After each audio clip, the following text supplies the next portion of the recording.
Hello dear students, आज शुरू करें chapter magnetic effect of current part 1 lecture number 1। Part 1 के मैं 2 लेक्चर आपको प्रोवाइड करवाऊंगा जिसमें कंप्लीट सीबीएसई नीट और JEE with every type of PYQs हम इस चैप्टर को कवर करेंगे। तो शुरू करते हैं।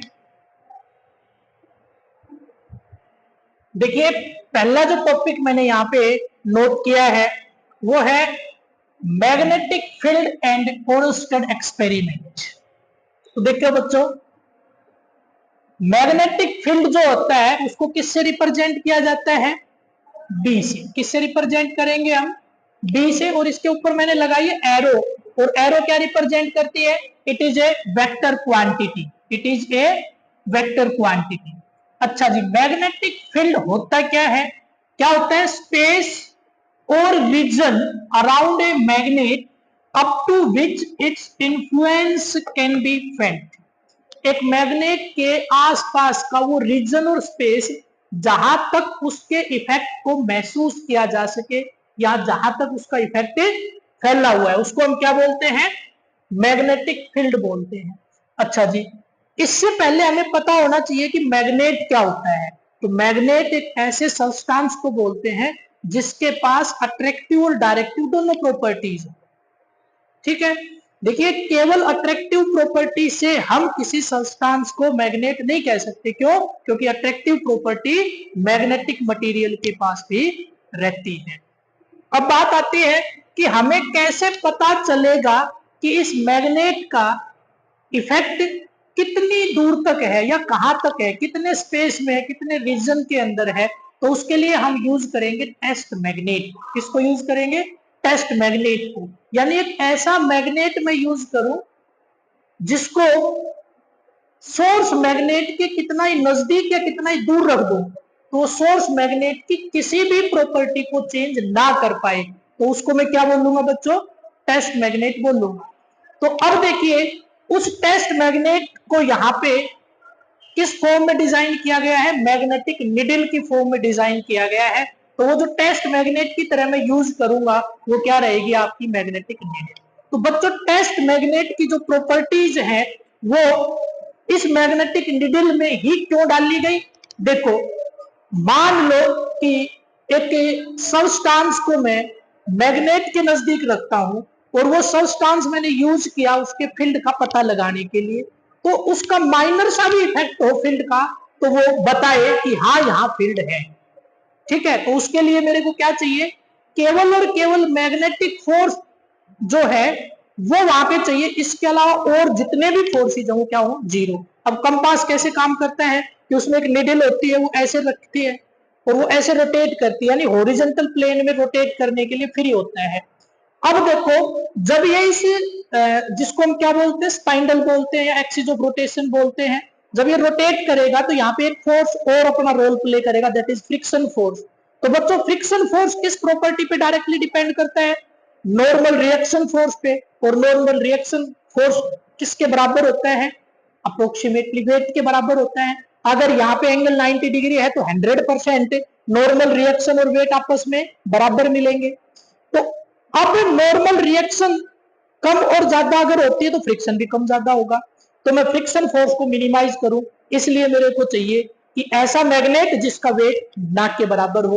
तो निडल का वेट ना के बराबर, आप देखी होगी आपने मैग्नेटिक निडल, इसमें वजन ना के बराबर होता है, थिकनेस ना के बराबर होती है। अब आता है कि मैग्नेट के पास जो खुद का फोर्स होता है वो इतना कम हो कि वो सोर्स मैग्नेट को डिस्टर्ब ना कर सके, यानी निडल का खुद का मैग्नेटिक फोर्स ना के बराबर होना चाहिए। अब मान लो कि मैंने एक बहुत बड़ा सब्सटेंस उसको मैग्नेट बना लिया, अब उसमें से काट काट के बहुत सारे मैग्नेट बनाने हैं। तो उन मैग्नेट्स की फील्ड स्ट्रेंथ किस पे डिपेंड करती है बच्चों? एरिया ऑफ क्रॉस सेक्शन पे। किस पे डिपेंड करती है? एरिया ऑफ क्रॉस सेक्शन पे। तो एरिया ऑफ क्रॉस सेक्शन ज्यादा तो मैग्नेटिक फील्ड स्ट्रेंथ ज्यादा, यानी मैग्नेटिक फोर्स ज्यादा, और कम तो कम। तो इसलिए इसका एरिया ऑफ क्रॉस सेक्शन भी क्या कर दिया? ना के बराबर। ना के बराबर। इसलिए मैग्नेटिक नीडल को कैसे यूज किया जाता है? एज ए टेस्ट मैग्नेट हम इसको यूज कर लेते हैं। ठीक है, अब मैग्नेटिक नीडल को डायरेक्ट यूज करें तो बच्चों ये तो हवा से भी हिल जाएगी। तो पता ही नहीं चलेगा। तो इसको क्या किया जाए, एक ऐसी डिवाइस बनाई जाए जिसके अंदर इसको सेट कर दिया जाए, ये प्रॉपर वर्क करे। तो उस डिवाइस का नाम क्या होता है बच्चों, मैग्नेटिक कंपास। क्या नाम होता है उसका, मैग्नेटिक कंपास। वो एक केवल और एक केवल बॉक्स है, उसके अंदर वर्क कौन करता है, मैग्नेटिक नीडल ही करती है। आइए जी, उसके बाद आता है मैग्नेटिक फील्ड की SI unit tesla, that is equivalent to newton upon ampere metre और newton ampere inverse metre inverse. ठीक है, उसके बाद आता है ओरस्टेड एक्सपेरिमेंट। ओरस्टेड एक्सपेरिमेंट बच्चों मैं ज्यादा डिटेल में ओरस्टेड एक्सपेरिमेंट नहीं बताऊंगा, उसके केवल आपके रिजल्ट डिस्कस करूंगा जो कि हमारे काम के हैं। बाकी 10th क्लास में आप ओरस्टेड एक्सपेरिमेंट पढ़ भी चुके हैं। Current carrying conductor is behaves like a magnet, यानी ओरस्टेड एक्सपेरिमेंट में ले दे के रिजल्ट क्या आया, current carrying conductor behaves like a magnet. कैसे पता चला कि करंट कैरिंग कंडक्टर के आसपास अगर हम मैग्नेटिक नीडल के मैग्नेटिक कंपास को रखें, then if current is flows, देखिए यहाँ पे मैंने ग्रीन कलर से लिखा हुआ है कि करंट इस डायरेक्शन में फ्लो कर रहा है। जब करंट फ्लो करा तो ये आपका नॉर्थ पोल है निडल का, ये इस तरफ डिफ्लेक्ट कर गया। उसके बाद इसने देखा कि अगर मैं करंट की डायरेक्शन को चेंज करूं तो क्या होगा, तो देखिए मैंने येलो कलर से ये डायरेक्शन आई इधर लिख रखा है ना, ये वाला। इधर करंट जाएगा तो डिफ्लेक्शन कहां होगी, आपकी नीचे की तरफ होगी। यानी अगर करंट की डायरेक्शन बदली तो डिफ्लेक्शन की डायरेक्शन भी चेंज होगी। चलो इससे भी कुछ सेटिस्फेक्शन ज्यादा मिला नहीं, इसने एक बार फिर एक्सपेरिमेंट करके देखा कि करंट कैरिंग कंडक्टर, अब सुनो पहले इसकी बात सुनो कि मैग्नेटिक नीडल हिली क्यों। मैंने बाकी सब फोर्स को यहाँ पे जीरो कर दिए, अब मैग्नेटिक नीडल को केवल और केवल दो फोर्स हिला सकते हैं, तो कॉन्टेक्ट फोर्स और एक non contact. But contact force तो हम यहाँ पे यूज कर नहीं रहे, तो नॉन कॉन्टेक्ट कौन सा होगा, जिसका नेचर वैसा ही हो जैसा कि इस निडल का खुद का फोर्स है। According to Newton third law, forces are interact only in same nature. Same nature के फोर्स इंटरेक्ट करते हैं, यानी अट्रैक्टिव और रिपल्सिव प्रॉपर्टी केवल सेम काइंड के फोर्स में ही मिलेगी। यानी ऐसा नहीं है कि मैग्नेटिक फोर्स वेट फोर्स को कम ज्यादा कर देगा, नहीं कर सकता, नहीं कर सकता। तो वेट फोर्स है, वेट फोर्स से डिस्टर्ब होगा, और मैग्नेटिक फोर्स से डिस्टर्ब होगा। तो यानी इस करंट कैरिंग कंडक्टर के आसपास मैग्नेटिक फोर्स था, तभी निडल डिफ्लेक्ट की, ऐसा यहां से पता चला। अब इसने देखा इस करंट कैरिंग कंडक्टर के आसपास एक चार्ज रख देते हैं, तो जब चार्ज रखा तो इसने देखा कि कोई डिफ्लेक्शन नहीं आई। और हमें पता है जब चार्ज रेस्ट में होता है जिसके आसपास केवल क्या होता है, इलेक्ट्रिक फील्ड। तो अगर करंट कैरिंग कंडक्टर के आसपास इलेक्ट्रिक फोर्स प्रेजेंट होता तो चार्ज को डिफ्लेक्ट कर देता, लेकिन चार्ज डिफ्लेक्ट नहीं हुआ। It means current carrying conductor के आसपास इलेक्ट्रिक फोर्स या इलेक्ट्रिक फील्ड नहीं होता। करंट कैरिंग कंडक्टर के आसपास इलेक्ट्रिक फील्ड क्या होता है बच्चों, अब्सेंट। क्या होता है, अब्सेंट। अब देखिए इसने क्या किया, चार्ज को मूव करवा दिया, charge moves with velocity v। अब देखा इसने कि अगर इसने एक पर्टिकुलर डायरेक्शन में मूव करवाया था, then when it passes near by the current carrying conductor, then it deflect from its path, तो इसका पाथ चेंज हो जाता है। इट मींस यहां पे मैग्नेटिक फोर्स है, यानी चार्ज जब मोशन में होता है तो इसके आसपास मैग्नेटिक फोर्स प्रोड्यूस हो जाएगा। क्यों हो जाएगा, क्योंकि करंट कैरिंग कंडक्टर के आसपास इलेक्ट्रिक फील्ड जीरो था, और ये कह रहा है कि मैग्नेटिक फील्ड प्रेजेंट था। तो यानी कि मैग्नेटिक फोर्स प्रेजेंट था और मूविंग चार्ज डिस्टर्ब हुआ, तो इलेक्ट्रिक फोर्स तो था नहीं, तो किसने किया, फिर मैग्नेटिक फोर्स ने डिस्टर्ब किया। तो इट मींस एक तो मोशन में जो चार्ज होता है उसके आसपास भी मैग्नेटिक फील्ड होता है। This is all about the Oersted experiment. बहुत काम का है, क्योंकि मैं आपको बायो-सवार्ट्स लॉ चार्ज की टर्म में और करंट की टर्म में, दोनों टर्म में आपको ड्राइव करके दिखाऊंगा, ताकि हाँ दोनों यूज हो सकते हैं। तो नेक्स्ट टॉपिक आपके पास आता है determination of magnetic field and Biot Savart's law. तो बच्चे यहाँ पे मैं एक करंट कैरिंग कंडक्टर कंसीडर कर लेता हूं जिसमें करंट आई फ्लो कर रहा है। यहाँ पे एक छोटा सा करंट एलिमेंट डीएल ले लेता हूं, ठीक है। करंट एलिमेंट क्या ले लिया मैंने, डीएल ले लिया। एलिमेंट का मतलब तो समझते होगे ना बच्चे, smallest part, smallest part.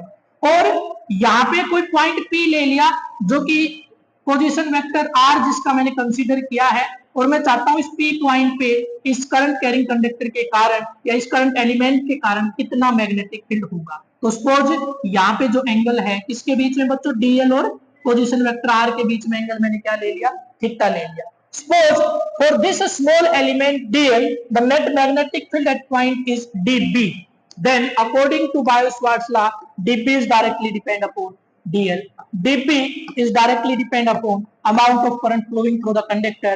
dB is directly depend upon angle, sine of angle between R and L, and dB is directly depend upon 1 by R square.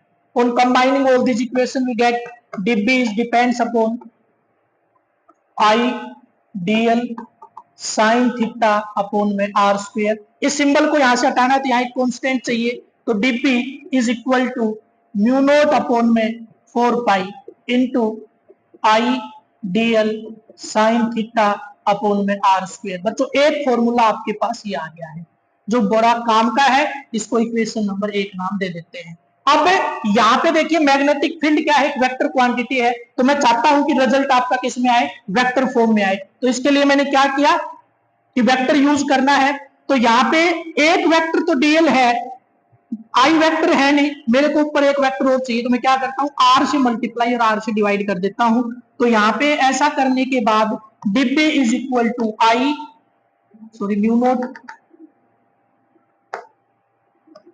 Mu naught upon में 4 pi I R dl sine theta upon में are cube. ये आ गया, ऊपर और नीचे are से multiply कर दिया है। अब ऐसा करने के बाद क्या होगा बच्चों, वेक्टर फॉर्म में लिखें तो dP is equal to mu naught upon में 4 pi I into d l cross r, ध्यान रखना बड़ा इंपॉर्टेंट है, डीएल क्रॉस आर अपॉन में आर क्यूब। ये आ गया है आपका dB का रिजल्ट। बच्चों ये आपकी फाइनल एक्सप्रेशन आ गई है। ये आपका केवल और केवल only applicable for elemental current, केवल और केवल किसके लिए अप्लीकेबल है, ये एलिमेंटल करंट के लिए अप्लीकेबल है, ये भी और ये भी। ठीक है, बड़ा इजी सा है। अब आप ये मत सोचना कि ये तो बहुत इजी है, इसमें से 50% चांस है क्वेश्चन आने के। सीबीएसई में तो पक्का बायो-सावर्ट्स लॉ से एक क्वेश्चन आता ही आता है, न्यूमेरिकल आओ, डेरिवेशन आओ या कुछ भी आओ, इससे रिलेट करके एक क्वेश्चन पक्का आता ही आता है। लेकिन कई बार नीट और जेई में भी आया, तो मैंने एक पीवाईक्यू देखा जेई के अंदर, उसमें चार्ज का यूज कर दिया, चार्ज और वेलोसिटी का यूज कर दिया। बच्चों चार्ज और वेलोसिटी का जब यूज हो जाए तो बड़ा इंटरेस्टिंग बन जाता है रिजल्ट इसका। और जहां पे बच्चे मैक्सिमम, मैं कह रहा हूं कि 99% बच्चे गलती कर देंगे, है ना। अगर यहाँ पे चार्ज और वेलोसिटी आई तो क्या गलती करेंगे, देखिए सबसे पहले मैं उस इक्वेशन को उठा रहा हूं यहां से। अगर मैं यहां से dP इज इक्वल टू क्या लिख दूं बच्चों, म्यू नोट अपॉन में 4 पाई, इस आई को छोड़ दो, इसको क्या बनाना है, बाकी सबको लिख दो, डीएल साइन थीटा अपॉन में आर स्क्वायर। क्या आई की जगह पे D Q by D T लिख दो। अब देखिए इस डीएल को और इस dt को उठा लीजिए, तो डीएल बाई dt क्या बन जाएगा बच्चों, वेलोसिटी बन जाएगा। तो dP is equal to mu naught upon में 4 पाई, डीएल बाई dt को क्या लिख दूंगा बच्चों में dV, और d क्या वो आपके पास एज इट इज था ही, और यहाँ पे आपका साइन थीटा और अपॉन में क्या जाएगा बच्चों, आर स्क्वायर। क्या जाएगा, आर का स्क्वायर। ये आपके पास इक्वेशन आ गई है। थोड़ा सा मैं यहाँ पे जगह बना के और इसको आगे प्रोसीड करता हूं। देखो उस इक्वेशन को यहाँ पे लिख रहा हूं। अब मैं यहाँ पे चाहता हूं कि ये भी वेक्टर फॉर्म में लिखा जाए, तो मैं ऐसा करता हूं, पहले सभी डी वाली टर्म को गायब करके और यहाँ पे नेट मैग्नेटिक फील्ड लिख देता हूं। तो B is equal to mu naught upon में 4 पाई, वहां पे आपका डीएल की जगह पे एल कर देता हूं, चलो डीएल तो हट गया आपका, ये वाली टर्म पे लगा देते हैं, डीवी की जगह पे V कर देता हूं, डी क्यू की जगह पे क्यू कर देता हूं, और अपॉन में आपका आर स्क्वायर ले लेता हूं, और ऊपर आपका साइन थीटा आ जाता है। तो देखिए इसके सिमिलर तो रिजल्ट आ गया ही, अगर चार्ज का कॉन्सेप्ट आ जाए तो। अब वेक्टर फॉर्म में डायरेक्शन निकालने के लिए वही आर से मल्टीप्लाई आर से डिवाइड करना पड़ेगा। तो B is equal to mu naught upon में 4 pi V q r upon में आर क्यूब और साइन थीटा। अब मेरे पास दो वेक्टर आगे हैं, एक तो वेलोसिटी वेक्टर बन सकता है और एक आर वेक्टर बन सकता है। बच्चों यहां गलती करते हैं बच्चे, इस वेक्टर की डायरेक्शन में गलती करते हैं तो आपको नहीं करनी है। म्यू नोट अपॉन में 4 pi q as it is upon में आर क्यू। यहाँ पे जो क्रॉस प्रोडक्ट लेना है आपको, उसमें आर को फर्स्ट वेक्टर बनाना है, आर क्रॉस बी। बच्चों ये गलती करते हैं, ये गलती कर देते हैं सभी। यहाँ पे देखो, यहाँ पे आर क्या था, सेकंड वेक्टर, और यहाँ पे क्या बनाना पड़ा, फर्स्ट वेक्टर। तो माइंड में सेट कर ले, या मैं तो कहूंगा रट्टा मार ले, अगर वेलोसिटी किसी का क्रॉस प्रोडक्ट किसी भी फॉर्मूला में बनता है तो velocity always becomes second vector. Velocity को कभी भी फर्स्ट वेक्टर नहीं लेना है, हमेशा क्या लेना है, सेकंड वेक्टर। किसी भी फॉर्मूला में, फिजिक्स में क्रॉस प्रोडक्ट अगर उसमें एक वेक्टर आपका वेलोसिटी हो तो उसको हमेशा सेकंड पोजीशन पे लेके जाना है। ये सभी को पता होगा, पोजीशन बदलने से डायरेक्शन रिवर्स हो जाती है। राइट हैंड पाल्म रूल का आप यूज करके देखोगे, पहले और दूसरे वेक्टर की अगर आप पोजीशन चेंज करते हैं, then the direction of thumb is reversed. Thumb की डायरेक्शन क्या हो जाएगी, रिवर्स हो जाएगी। ठीक है, एक बार करके दिखा देता हूं आपको मैं। ये वेक्टर आर है और यहाँ पे मैं क्रॉस ले लेता हूं, ये वेक्टर वी है ना। तो आर क्रॉस बी, पहला वेक्टर आर, और उंगलियां बंद करूं तो कहां जानी चाहिए, बोर्ड के अंदर, तो बी का अंगूठा कहां रहा है, ऊपर। ठीक है, और अगर कोई आपसे कहे कि नहीं भाई उल्टा कर लो, उल्टा कर लो, इसको तो क्या ले लो आप, इसको तो क्या ले लो आप, ये जो वेक्टर है इनको आपस में उल्टा सुल्टा कर दो, इसको वी ले लो और इसको आर ले लो, तो ये वी ले लिया और ये क्या ले लिया, आर। अब देखिए वी क्रॉस आर, ये क्या था आपका, वी क्रॉस आर। अब आप ले लीजिए आर क्रॉस बी, क्या ले लीजिए, आर क्रॉस बी। तो पहला वेक्टर कहां है, अंदर, और अगर मैं उंगलियां बंद करूं तो कहां जानी चाहिए, उंगलियां बंद करूं तो कहां जानी चाहिए बच्चों, इधर जानी चाहिए या इधर, इधर जानी चाहिए। तो क्या इधर उंगलियां जा सकती है, नहीं ना। तो क्या करना पड़ेगा, हाथ को ऐसे घुमाना पड़ेगा। अब देखिए उंगलियां बंद करूं तो गई ना वी की डायरेक्शन में, तो अब अंगूठा कहां गया। इसलिए कभी भी फर्स्ट और सेकंड वेक्टर की पोजीशन चेंज नहीं करनी है, पोजीशन फिक्स होती है। तो ये याद रखें, ये फॉर्मूला और ये फॉर्मूला दोनों इंपॉर्टेंट है। ये इसमें आपने सीबीएसई में बहुत बार आया है, ये एक बार जेई में रिपीट हुआ है ये कॉन्सेप्ट, लेकिन ये है बायोस्वार्ट्स लॉ से। ठीक है, एक टॉपिक और कवर कम करते हैं बायोस्वार्ट्स लॉ की एप्लीकेशन से, बहुत ही important, magnetic field due to finite state current carrying wire. तो बच्चों यहाँ पे करंट कैरिंग वायर में ले लेता हूं, इस पॉइंट को नाम मैं ओ दे देता हूं। ठीक है, ये आपका यहाँ ओ से पी का जो परपेंडिकुलर डिस्टेंस है वो ए ले लेता हूं, ये जो यहां से यहां तक की लेंथ है इसको एल ले लेता हूं, इस पॉइंट को नाम ए दे देता हूं, या क्यू दे देता हूं, कैपिटल क्यू।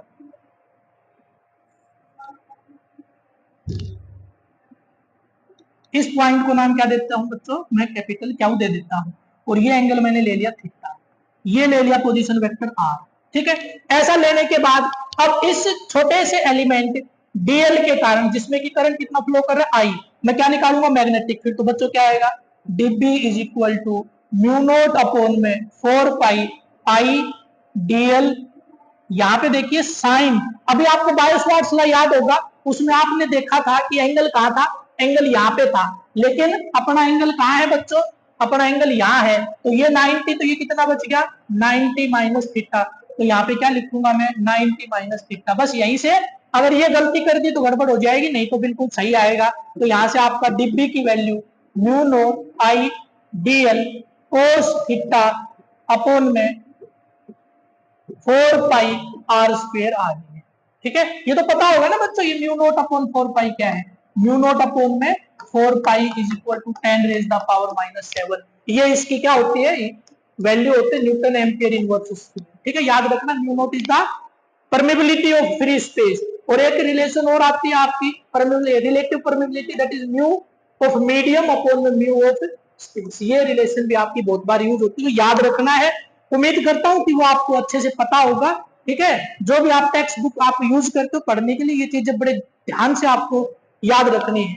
ठीक है, अब आ जाइए डिब्बी की वैल्यू ये आ गई। अब मेरे को चाहिए कंप्लीट वायर के कारण, तो कंप्लीट वायर में आप देखिए ये डीएल की वैल्यू है, ये तो जगह बदलेगी लेकिन अमाउंट नहीं बदल सकता, लेकिन थीटा बदल जाएगा। अगर मैं डीएल की पोजीशन बदलूंगा तो थीटा बदल जाएगा, और अगर थीटा बदला तो आर का मैग्नीट्यूड बदल जाएगा और डायरेक्शन भी बदल जाएगी। इट मींस यहाँ पे दो वेरिएबल है, थीटा और आर, है ना। मेरे को दोनों का यहाँ से खात्मा करना है, तो यहाँ पे कॉन्सेप्ट लगता है, अगर आपको याद नहीं तो डेरिवेशन नहीं होगा। वो कॉन्सेप्ट क्या होगा, आप यहाँ से ट्रायंगल क्यू ओ पी ले लेंगे और इस क्यू ओ पी ट्रायंगल के अंदर आपको tan थीटा निकाल देना है।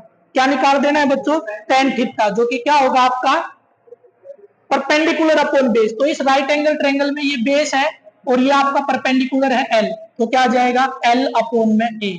तो यहां से इसको सोल्व करोगे तो क्या आएगा, L is equal to a tan theta. Now दोनों तरफ डिफरेंशिएशन कर दीजिए, तो dl by d theta is equal to a, और tan थीटा का डिफरेंशिएशन क्या होता है बच्चों, secant square theta. Now dl is equal to a secant square theta d theta. ये आपके पास रिजल्ट आ गया। dl की वैल्यू क्या आ गई है, a secant square theta d theta. इसको इक्वेशन नंबर 1 नाम दे और इसको इक्वेशन नंबर 2 नाम दे देते हैं। ये आपकी इक्वेशन 1 और ये आपकी इक्वेशन नंबर 2। अब बच्चों मैंने क्या किया, डीएल की कहानी को तो समेट दिया और थीटा के रेस्पेक्ट में इंटीग्रेशन भी कर दूंगा, लेकिन यहाँ आर और बच गया। इसके लिए क्या करना पड़ेगा, इसी ट्रायंगल क्यू ओ पी के अंदर कोस थीटा निकाल लीजिए। क्या निकाल लीजिए, कोस थीटा। कोस थीटा क्या होता है, बेस अपॉन हाइपोटेन्यूज, यानी ए अपॉन में आर। तो क्या मैं आर की जगह पे ए अपॉन कोस थीटा लिख दूं, ये आ गई इक्वेशन नंबर 3। अब आप 1, 2 और 3 इक्वेशन को यूज कर लीजिए। 1, 2 और 3 को यूज करूंगा तो यहां से आपके पास dp is equal to mu naught I upon में 4 पाई और ऊपर कोस थीटा आपका एज इट इज है। बाकी नीचे क्या आया बच्चों, आर स्क्वायर की जगह पे क्या लिखूं मैं, a square upon cos square theta. ठीक है, a square upon cos square theta. Dl की जगह पे क्या लिखना है अपना को, a secant square theta, a secant square theta d theta. ये लो। अब देखो इस कोस स्क्वायर थीटा को मैं क्या यहां से ऊपर लेके जाऊं, क्या करूं मैं, यहां से ऊपर लेके जाऊं तो क्या होगा, तो ये बन जाएगा यहां पे आके सीकेंट स्क्वायर थीटा। अब देखो सीकेंट स्क्वायर थीटा से सीकेंट स्क्वायर थीटा कैंसिल हुआ, इस एक ए से ये एक ए स्क्वायर कैंसिल हुआ, जो बच गया उसको लिख दे। तो क्या आ जाएगा, dp is equal to mu naught I cos theta d theta upon में 4 पाई ए। अब रखे b is equal to integration of dp, और इंटीग्रेशन की लिमिट क्या रखनी है बच्चों, -φ1 से -5। क्या ये जो एंगल है ये φ1 ले ले, और ये जो एंगल है, ये जो एंगल है इसको φ2 ले लेंगे। क्या ले लेंगे इसको, φ2। तो -φ1 से φ2 इसकी लिमिट ले ले, जो भी mu naught I cos theta d theta upon में 4 पाई इंटू ए।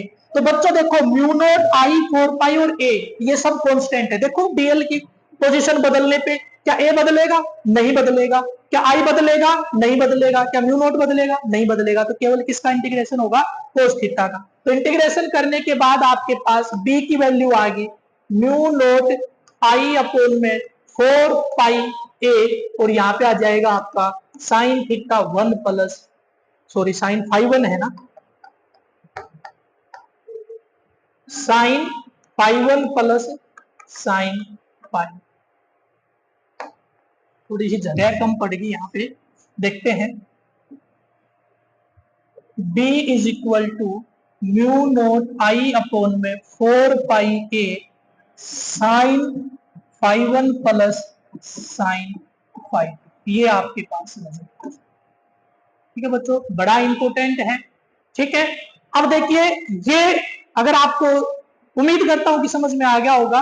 कहीं पे कोई डाउट हो तो आप कमेंट कर सकते हैं कि यहाँ पे ये चीज समझ में नहीं आई, और अगर कुछ गड़बड़ लग रही है आपको कि भाई थोड़ा सा कम समझ में है, तो रिपीट करके देखिए, पॉज करके क्वेश्चन को समझिए, टॉपिक को समझिए, है ना। पहले समझना है पूरा का पूरा, उसके बाद यहाँ पे पॉज करके सारा नोट करना है।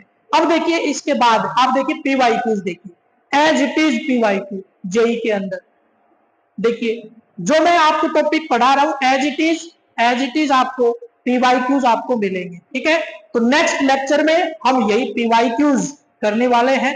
तो बच्चे मिस मत कीजिएगा, और वीडियो को लाइक और शेयर जरूर कीजिए। Also subscribe my channel. Thank you.